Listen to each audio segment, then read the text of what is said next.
What's going on, everyone? Welcome to another episode of the Lone Wolv Podcast. I'm your host, Wolfson, and today's episode, we got a special guest in the building. He is a longtime friend of mine that we both met in the same promotion company. He's been working here in the music industry, more in the promoting game side, a whole lot more longer than I have. He's a South Florida local house DJ, well known around the community. He's also a Twitch gamer, and he's a promoter through Treehouse and other events. He is the one and only Phil, aka DJ Phaze, and aka AngryTroll305. That's right, for all you gamers and Twitch gamers, AngryTroll305 is here in the building. Now, this episode is basically another part series episode because it was so long that it had to be divided into 3 parts or so, because we just basically talk about a lot of stuff, basically catching up and how he got started, what got into music, what got him into DJ and promotion, what inspired him to be part of the music industry. And basically, we just went down a rabbit hole about so many topics that we had to cover, that each episode will be specific to a topic between interviewing him and what he does in the industry, all the stuff that's happening in the Twitter feuds and the ups and downs of this industry, the ugly truth about it, some revelations, some good stories, the cancel culture and vulture cultures, marketing, some geek talk, our accomplishments, and what we hope to achieve. This is actually a good part series episodes because, like I said, each episode will be on a specific topics and we'll dedicate on just that. That's how good it really was, our conversation. And I'm super happy to be sharing it to all my followers. Be sure to like and subscribe for your weekly episodes at the Lone Wolv Podcast for Spotify, Apple Podcasts, SoundCloud, iHeartRadio, and of course, the YouTube channel at lonewolfpod.com. That's lonewolfpod.com, where you can check all my latest episodes. Now, you guys need to help me to reach at least 100 followers. Just 100 followers,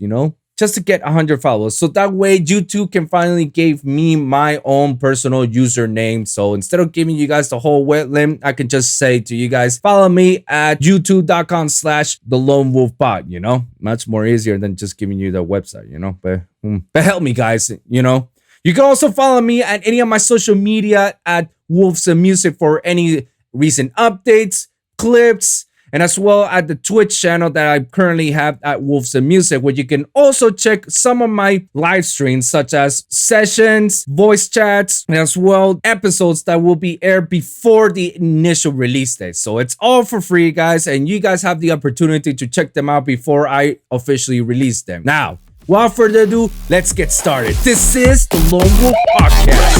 Boom!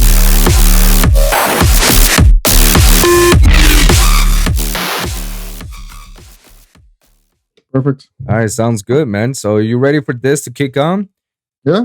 It's a free-for-all. I got a bunch of topics, man. So there's no time limit to this, man. No, that's fine. I'm telling you this. There's no time limit, so we can be here for an hour. We could be here for an hours. That's fine. So, welcome to the podcast show, first and foremost, Phil. I'm super happy for you to come here. Is it okay I call you by your name or by your stage name? No, it's fine. You call me by Phil. That's good.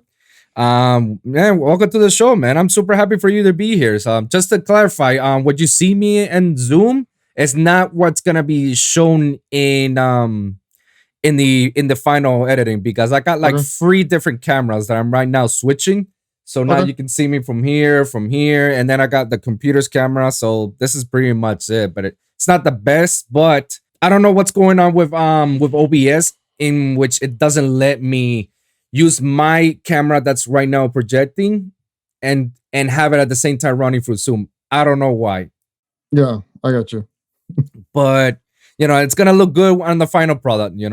That's what's important. So, first and foremost, man, thank you, man. Thank you very much for coming in here and welcome to the show. Is there anything that you want to say out there? Give a little shout out or something? No, I mean, I'm just happy to be here. Thank you for thinking about me when you hit me up. Yeah, absolutely. Long time, man, that we haven't talked and all that. So I know it's been quite some time, actually. Like, I'm pretty sure like the last time I saw you was with Pedro. I think so. Yeah. Yeah, that Pedro was just basically doing the Funko stuff, and ever since then, you guys hooked me up with the Funko stuff. Now I got a moral fixation with the Funkos, but not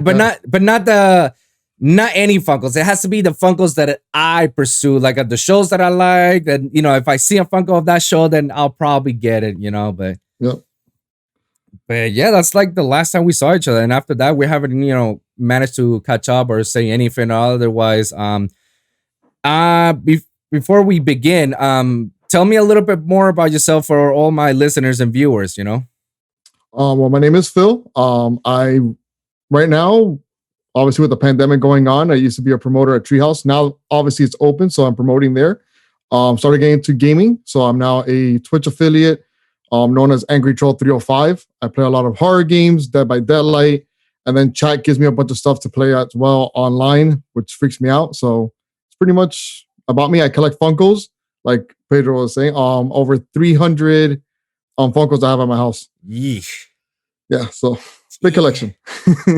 Well, the only collection I can give you was basically the only competition I can give you is the Gundams. Like I have a shitload of Gundams. Like you can see it right here in the background. Like that thing is designed for books. It's a bookshelf, and each shelf has like at least 50 Gundams from different series. That's a lot. I mean, it's a lot, but they're not that big. They're not as big as the Funkos or fat, in which like it makes you very hard for you to win. They can just smash in together, be like, yeah, we're together, we're friends, we're family, unite us all together. It's crap. That's great. Tell me, so you said that you're a promoter for Treehouse, and you've always been a promoter ever since I met you. So before we get into that, what actually got you into music in general? What got you into that whole field? Because I know that you're a DJ. I want to know a little bit more about you, and particularly how you get all that shindig started. So I was in high school. I was 17. I started with Elements of Night and One Night Stand, ONS, and B2R. Started promoting, which is a lot different than it is now. So we had to actually go to schools, throw flyers, go to people, hand them out. Hand out little tickets.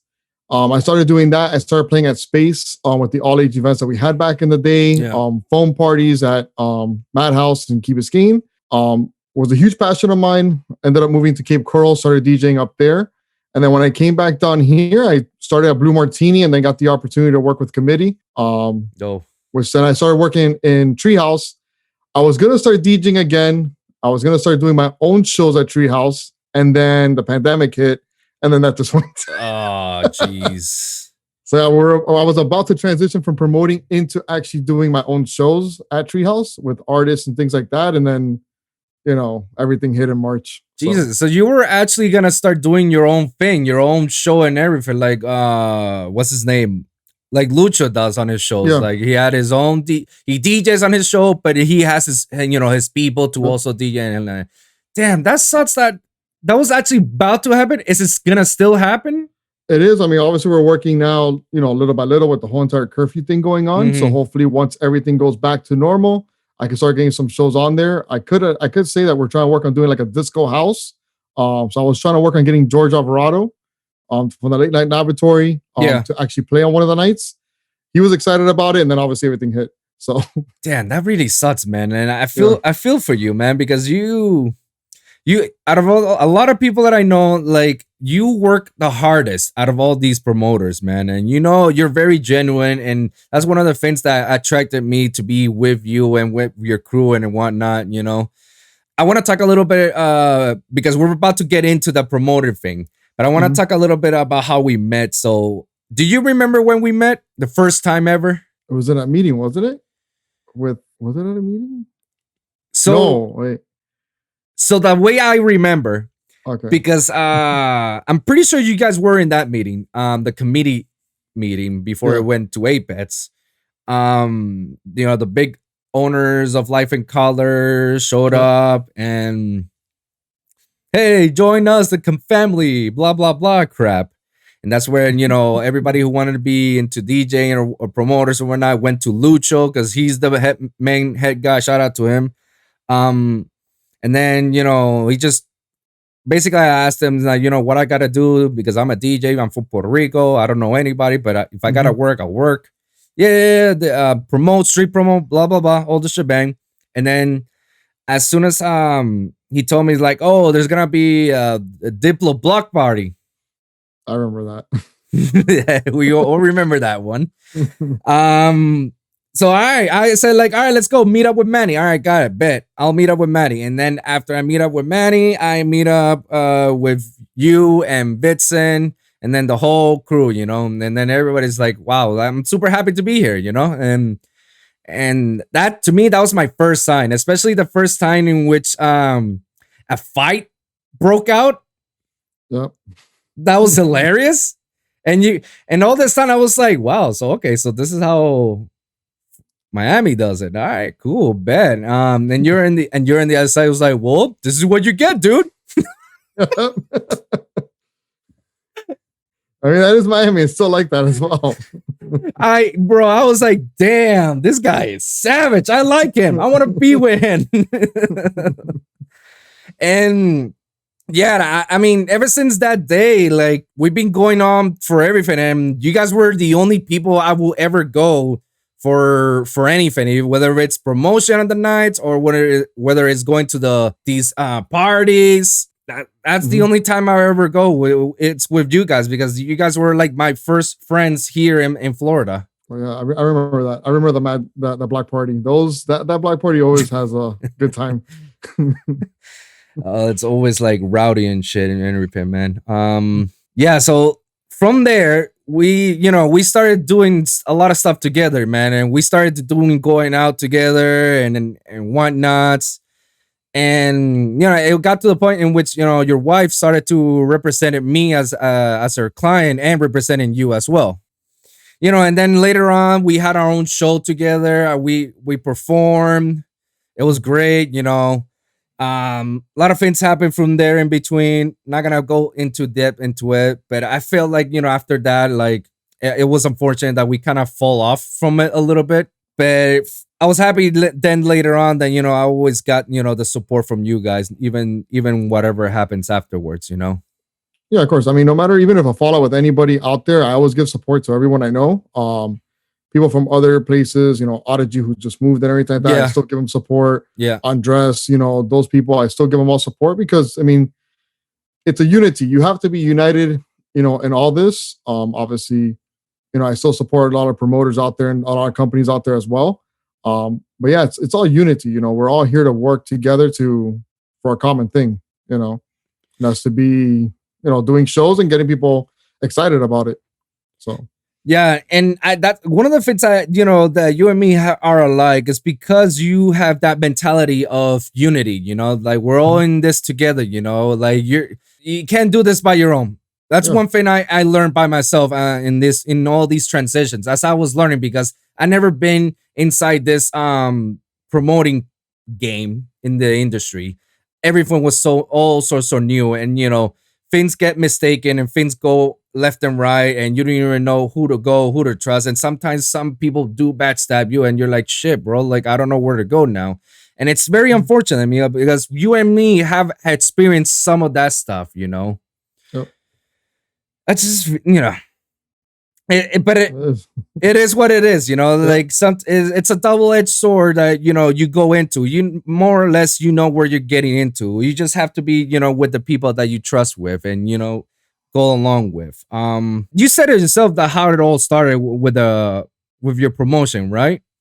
Yeah. At the very beginning. What actually prompted you to become a DJ in all this?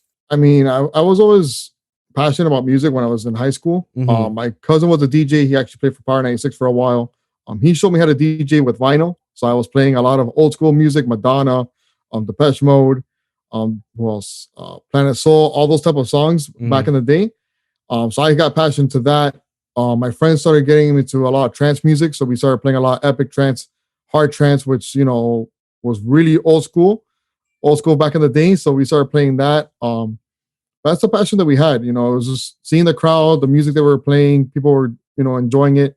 Back then it was all ages. Obviously now it's 18 and up, 21 and up, but back then it was all ages. We just had fun. We did all our house parties as well.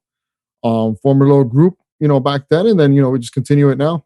So That's good to hear, man. I mean, it's very interesting because a lot of people started with the whole school trends because one of my first music in EDM was actually Tiesto, Paul Van Dyke, Armin van Buren, Paul Oakenfold, all those old schools. That's how I got into house music and DJing all together. And probably you went a little bit further than me. I mean, I started like Rank One, Ferry Corsten, old school type. Ferry Corsten, Jesus, that's another one I haven't heard in a while.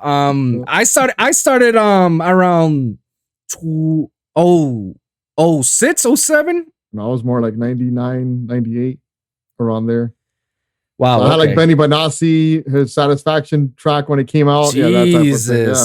Oh, so you were back in the days where it was what was the Bob Sinclair time? Jesus, bro. No, you went back in time on that one. But that's good. I mean, and have you ever besides DJing in the clubs, have you ever thought about DJing in the festivals and go with that festival lineup? I mean, I did it once with Life in Color. It's a different vibe. It's just different. So a lot of people, when they see a DJ at a club, they're like, oh, I'm going to hear what they played at EDC. You're not. It's going to be a different vibe when they're playing at a club, when they're playing at a festival. Yep. Festival music vibe, and then you have that club vibe. Yep. For me, festivals are great. I love it. I'm just more of a club person. It's more of a, smaller crowd, more people that are actually there to hear the music and enjoy it than a whole entire festival, like thousands of people. But I mean, when I played at Life in Color, it was fun. When I played at Spring Weekend, that was fun as hell as well. Seeing a bunch of people coming up to me, oh my God, I saw you, I heard you. That was really cool. But for me now, it's more the club scene. I like it better.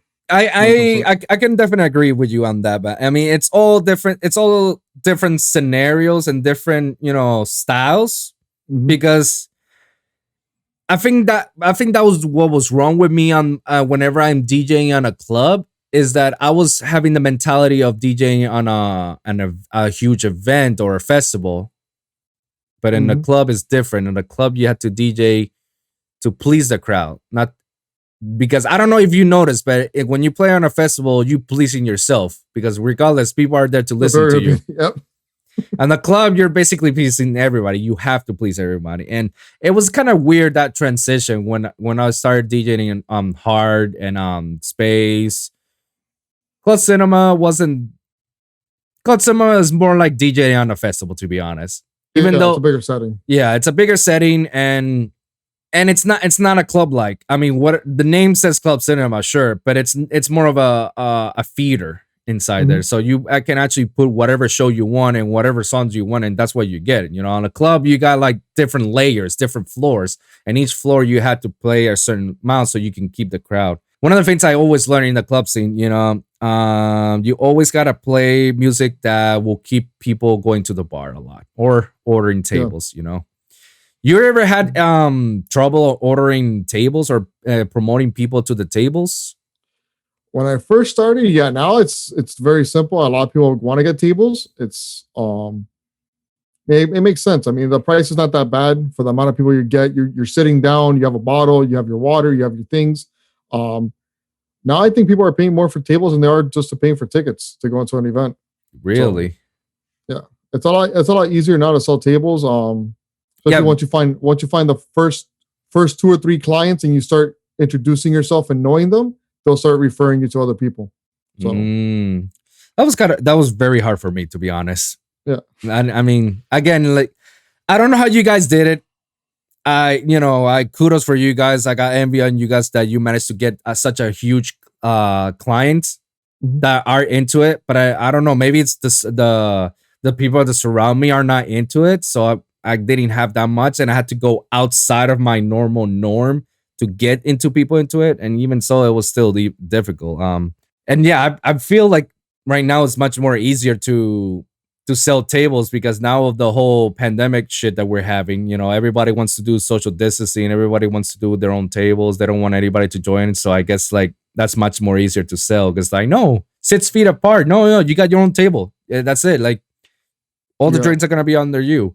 Yeah, the drinks are there. It's clubs are running at 50% capacity. Some clubs are saying 50 and they're running at 40 just to be safe. So I mean, it gets to the point that people do want to buy tables, especially when events are sold out. Treehouse we sold out the last 2 weeks. Really? Yeah, because it's not that many. You remember, it's 40%, 50% of a club that holds what, maybe 800 people. That's 400. And have you heard clubs of other clubs? You don't have to say your names. Yeah. That's up to you. Have you heard that they're actually breaking those protocols? I mean, there's some out there. I can tell you that we're not breaking them because we don't want to have that issue. Right. There's probably some smaller ones that are breaking it. I don't think any of the big ones like us or Space or anything like that will do anything like that. So, but yeah, some of the smaller ones I have heard might break those type of rules. And I'm pretty sure it's because, usually my business works at 100%. If you're cutting me up by 50, my business will die model, right? Exactly. Then how you guys are handling with 50 or 40%? Remember, we used to have guest lists. So before we used to have free entry at the door, and now it's all ticketed. So you have to buy a ticket to get into the event. And I remember back in the days, that was basically how you get, your commission, like get people on your guest list, like say my name and blank, and you get in. Wow. So now the dynamics are much more changed, and now it's much more, what's the word? It's not private. It's there's another word to it that gravitates people is, I think it's exclusive. Yeah. It makes it more exclusive, making people's, brains like, shit, I want to be part of that. I want to go into it. I know, and they're still bringing good artists because we had Traditional on Friday. Ooh. We had Dombreski yesterday. He had to cancel because of an issue. But he's coming back pretty soon. Okay. So who else do we have coming out? We have Cosmic Gate coming out, I think, the week of Thanksgiving on a Saturday. So I mean, it's good artists that you will pay for a ticket. It's not like we're bringing, Fulano from his closet room or something to play and you're paying to come in. So, right. No, it's good showcases that we have in the small room, and then we have a main artist in the big room. So, also, I've never been to Treehouse, to be honest. I don't know the layout out of it. It's in South Beach, right? Yeah, it's in South Beach. We have a small room, which usually is like a local showcase. So we have local artists that are doing their showcases. Then the main room, we have like a main DJ. Okay. Then we have our patio area. Same music that's playing in the main room, it's playing outside. So. Okay, so it's not that bad, and they play all sorts of music. You guys promote all sorts of music, or only you're specific to a certain genres, like the Vertex thing that they're only focused on trance and deep and tech and all that stuff. I mean, those are the ones that we're doing right now. We had Big and Slim scheduled. What was it? Like 2 weeks ago on a Thursday. That one had to be canceled, but they are going to be rescheduled. So we do have some bass events going on. Right. Yeah, usually Sundays is more like a Cafe Del Mar Brazil type feel. So those events on Sundays are more housey, trancey, relaxing. Those we do have our free guest list. Fridays and Saturdays range from either tech house to trance music. So we go back and forth on that one. Shout out to our boys, Big and Slim, man. Those are the homies. Yeah. they're fiery people, but they're still, we love them, man. They do their thing. I'm surprised like that out of the local scenes, those are like the only ones that I've seen so far that are actually at going places. I don't know any other locals unless you do. They're actually making moves. I mean, they're the ones I've seen the most making the moves right now. Yeah, out of everyone. But because I'll be honest, I'm out of the loop out of all that because I'm not into anymore with the whole club scene, festival scene, or any of that shit. I got bigger goals. Like my biggest goal is, finally able to release music on some of these labels that I do follow and work with some of these artists. And obviously to have my podcast show to take it to the next level. And I feel like the podcast is the one that's going to get me to all those because I've never been so happy, to be honest. Yeah. The podcast, I feel like the podcast to myself is my own therapy, in which it just puts out like what I always wanted to say, what I feel. Mm-hmm. And I feel like back when I was as a promoter, as a DJ, as a whatever, I feel like I was restrained, and I never liked that. I was never I had to keep my mouth shut on certain things out of respect of others. And there's certain things I want to say, but I couldn't say. I feel like I'll lose my title. I feel like I'll lose my connections and all my gigs where we're playing and whatnot. Have you ever felt like that in currently right now? Currently right now, no. Now it's more like it's more of a family. So everybody in Treehouse is really united and everything like that. We have our Facebook group, we have our WhatsApp group. We always joke around and everything like that.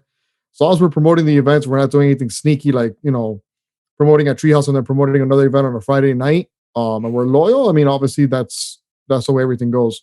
And obviously, they're great people, so that's why I always work with them. So that's good to hear, man. How you still work with Lucho, right? Yeah, I know. Lucho and me had a fallout a couple years back. Yeah.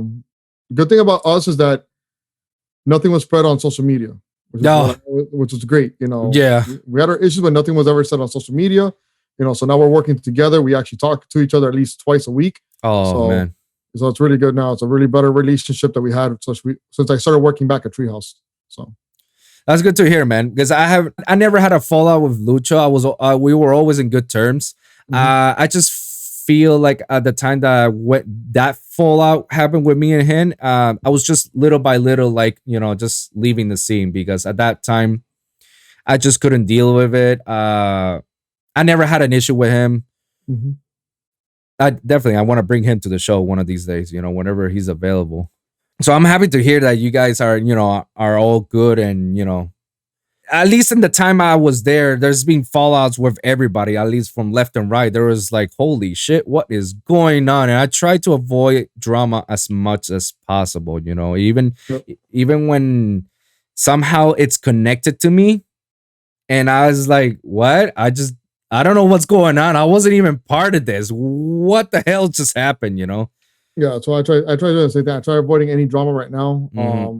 I have good relationships with every single main company out there between Disco Lab, Seven Lines, Apex, any company that's out there, I have good relations with. I don't burn any bridges. Yeah, that's good. There might be some issues that we have sometimes with, like, Music Week. I want exclusivity. I want this. I want that. It goes back and forth for about a week, but everything works out at the end. So that's good to hear, man. So do you work as a partnership with Lucho, or you work under Lucho? Right now we work under Lucho. Like I said, we're going to start doing our own events. Mm-hmm. So try getting into like the small room for now, but everything happens. So eventually, hopefully we do get to that point that it's more of a partnership than just as a promoter. That's good to hear, man. That's good. Do want to touch up on one thing. Oh my God, my screen. No, get away. I got like 3 computers as well here, man. That happens. One thing I did say when we were together back in the days, were you into festivals? Because I know your wife and the rest of the friends were into festivals, and they love to do the dress up and being full-time ravers and whatnot. Were you like kind of into it, or you were just like, I'll just go along with it? I mean, I enjoy the festivals. I'm more into like the trance festivals now, so like Dream State, Beyond Wonderland, those type of festivals. But yeah, EDC, I love doing that festival. It's a different vibe. So like what we were talking about before, DJs playing at a festival, playing at a club, it's a lot different. Yeah. I saw Paul Oakenfold at EDC Las Vegas, and it's a totally different show that you see him there than you see him at Treehouse. Really? He's still playing his tracks in Treehouse, but they're more like the mellow tracks, and things like that. And then at freaking EDC, he's playing all these bangers and all that. So it's a different vibe, different feel. But I love festivals because I can see all the artists I want to see. Right. Right there. What I do love the most is Miami Music Week, because you have more of an up close and personal with the actual DJs, kind of like a festival because they're playing that festival style music, right? Just in a smaller setting as well. So, man, I was ready to go to the Disciple shows, to the Nitty Gritty shows, to support my homies in there, man. But after the whole pandemic hit, I was like, well, I'll save some money then, I guess. Yep. That's what I've been doing. Yeah. So, like, what inspired more for you to be part of this music industry? Like, what prompted you more? Like, you want to be more of as a raver, as a promoter, as a DJ? Like, what is actually the one that's leading into you that? Like right now, or Yeah, right now. like right now, it's more getting into a promoter and then going into starting to do my own shows. Maybe further down the line, start managing artists. So like I've been learning a lot from Giancarlo and Travis from Humans Alike. Travis and Giancarlo started off as a promoter. Yeah. Then they started doing their own shows, and now they actually manage different artists. So Travis has his artist Finn and Tecnacio, and Giancarlo's manages Tecnacio in Spain. So I want to start getting into that also later on. So start doing my own shows, and then hopefully get an artist or two under me and start, going from there. I was going to get back into DJing. I was starting to start produce some music. Oh, am I going to? I don't know yet. I might. So it all depends. So I guess it's like one of those things that, that one thing is leading to another, and you started to let the ball roll in over, and then you start to little by little forget about, oh shit, DJing, oh shit, producing. But this is actually getting me much more closer to stuff that I want to, And yeah, I have some similarities with you on that part. And like I said before, like I stopped the whole DJing thing, and I started focusing on I'm just podcasting, because that's what I love to do. And that actually fulfilled me more than anything, more than even producing music, And one of the things about producing music is, when I later on in my previous episodes, I don't know if you listen to it, but there's some episodes that I talk about, whether what's your goals? Like, should you be a DJ or should you be a producer? Like, what is your end goals? Like, should you promote or should you DJ? And I give them, the pros and cons to each. And then it's not meant for everybody, but for whoever wants to do it, go, you want to do DJ, you want to go have fun and party and shit and tables and bottles and ass and titties all around, hey, then go to the DJ route. You're gonna get it. Be homies with the promoters, be a promoter, you're gonna get it. But if you're looking more for the festival lineup, if you're looking for a longer period, and if you want to release music on labels, then stick with music production, have you ever thought about that? I mean, seeing how certain people like Lucio, does his own shows, he produces music, he's producing a lot more music now. He has his own label, he DJs. Yeah, I mean, I would love to do into music production. At least to do a couple tracks, so at least I have something that's out there that's mine. If I DJ and stuff in the club, so it's not like, oh, I'm just playing this guy's music, the whole entire night. Yeah. I want to bring out, at least 2, 3, or 4 of my tracks. Right. Whether it's on a label, whether it's not on a label, but at least something that's different that people can actually listen to. So that is one thing that I have looked at. Just got to make some time into it. So into a busy schedule that I have. Yeah, no, I hear you on that. Do you know anything about music theory? Anything that, that can back you up to make these productions much more smoother? Music theory in which way? Like, do you know like the key when you hear a song? Do you know the key to that song? Like, do you know if it's a F minor, an A minor, A major, F major, stuff like that? Yeah. So okay, so you do know music theory then. So you do know how to produce a little bit. You know how to play the pianos and whatnot, and just create a song from scratch. Yeah. Okay. I played with it before back in the day. I bought all the programs now, started playing with it now. It's just what program you using right now? Fruity Loops. You should stick with Ableton, man. That's the best. Yeah, that's what everyone tells me, but it's like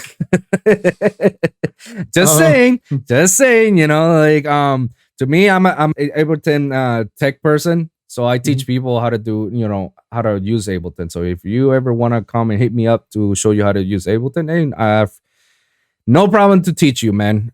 All right. Pro bono. Good. Pro bono. All right. But no, I mean, that's good, man. That's good. You're actually learning that you know how to do this. So now like I can do this from scratch. I just need the time, because right now time is much more consuming. Now that you're doing, besides promoting, you're also doing your Twitch thing and you're doing other things at the side. So you don't have that luxury as many others had, When it comes to production and DJing and promoting, if you're ever gonna have a choice, which one, without knowing not knowing all the stuff that you do right now and what you're doing, which one you would have leaned on the most? I would say DJing would be the most. I mean, it's just seeing the crowd, how they react, how I react to a DJ when I see them. It's just something that I love. So it's one thing. I mean, you look at the world right now; it's a lot of division in the world, a lot of negativity in the world. Yep, I agree.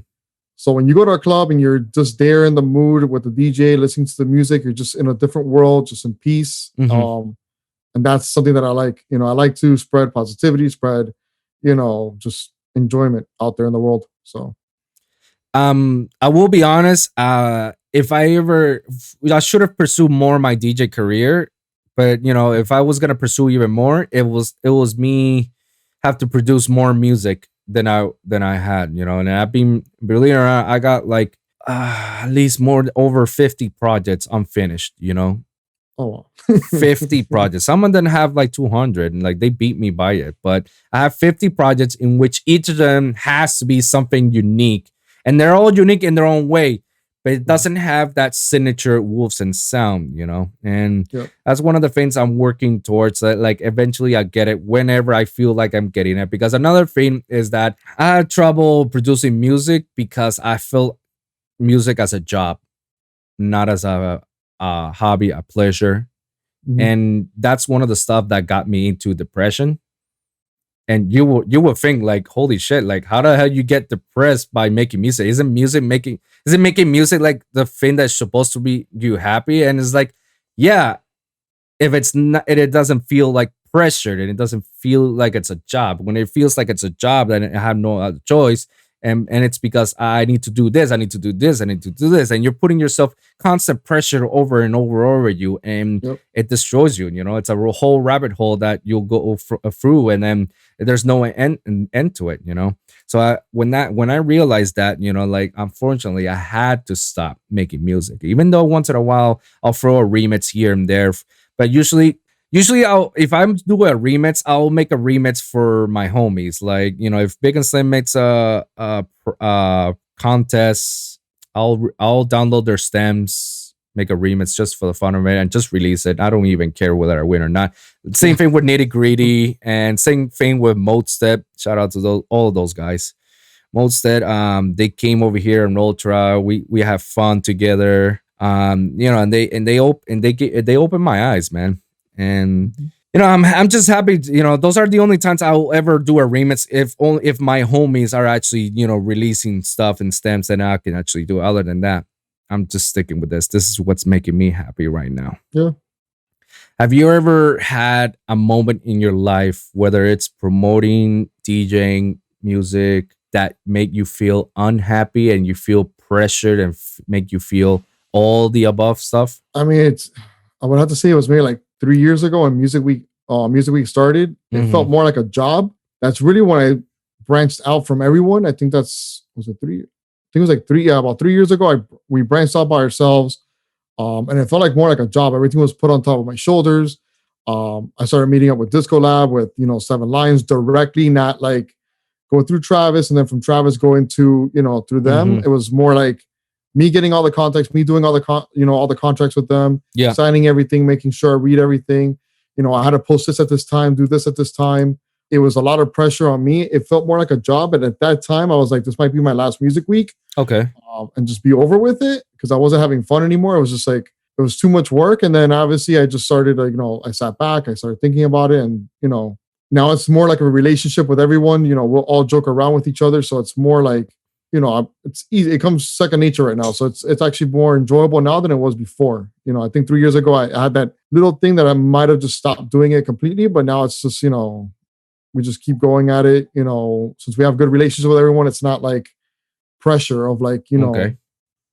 I have to do this or I don't do this. And, it's a lot easier now. So, but I did have that issue 3 years ago. So that's good to hear, man. I mean, everybody goes on a certain way. Everybody goes on a certain routes. What I want to ask you, I remember back in the days, I'm pretty sure first and foremost, before I get to this question, hold on. How long have you been promoting again? I was promoting when I was 17 all the way till we put all the years together, I will say about like 14 years around there. 14 years. Okay. And how long you been working with Lucho? Even out the fallouts?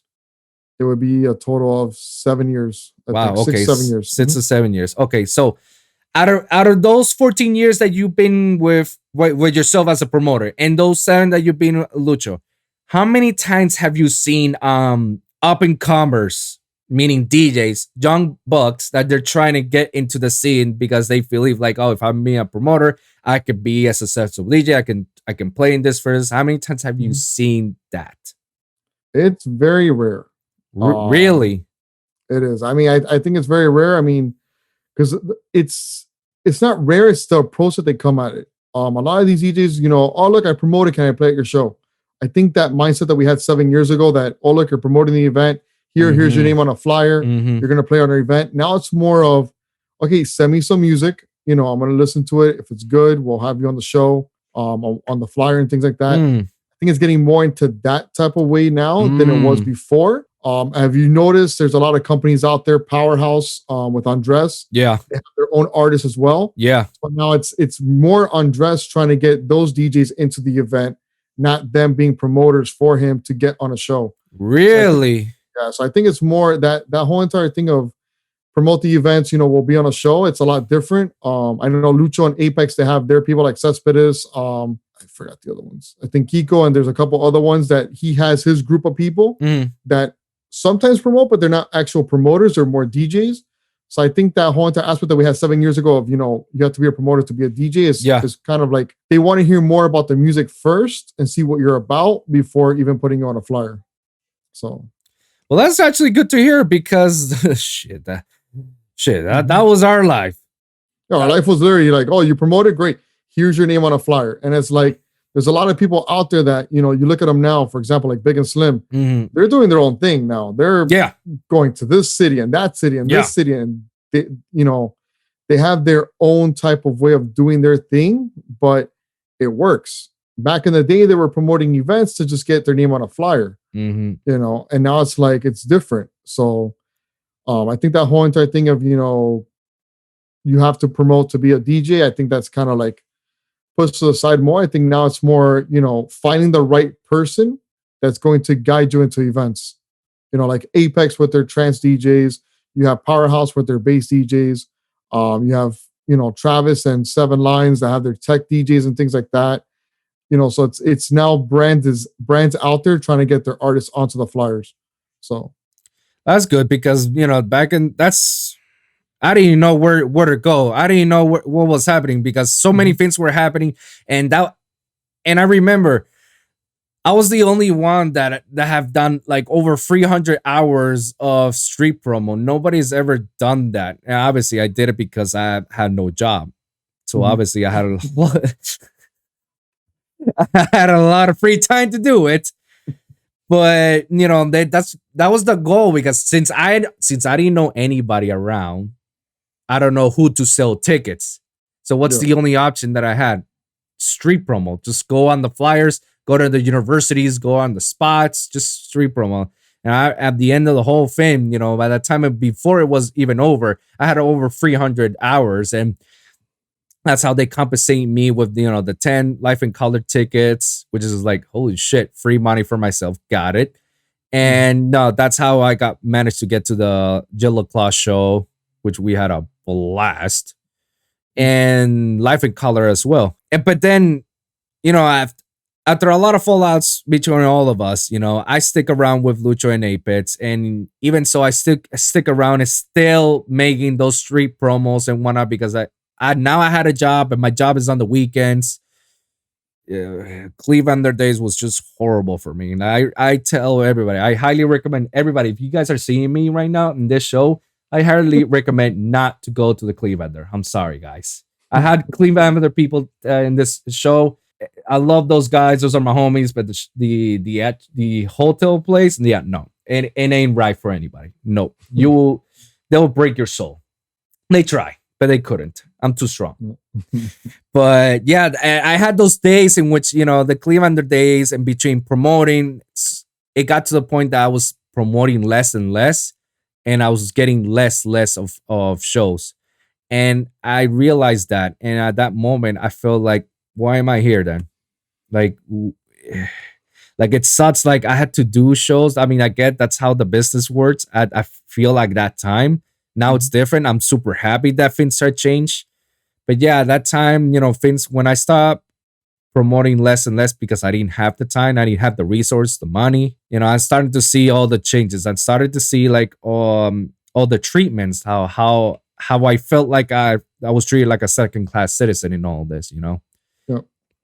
And I'm happy that now things have changed to the point that now it's no longer you have to be a promoter and DJ to perform. Now it's like, let me hear your music. Let's see how good you are. Okay, Yeah. we can give you a shot. Yeah, there's so many small labels right now. So like, for example, Apex is on Spotify now.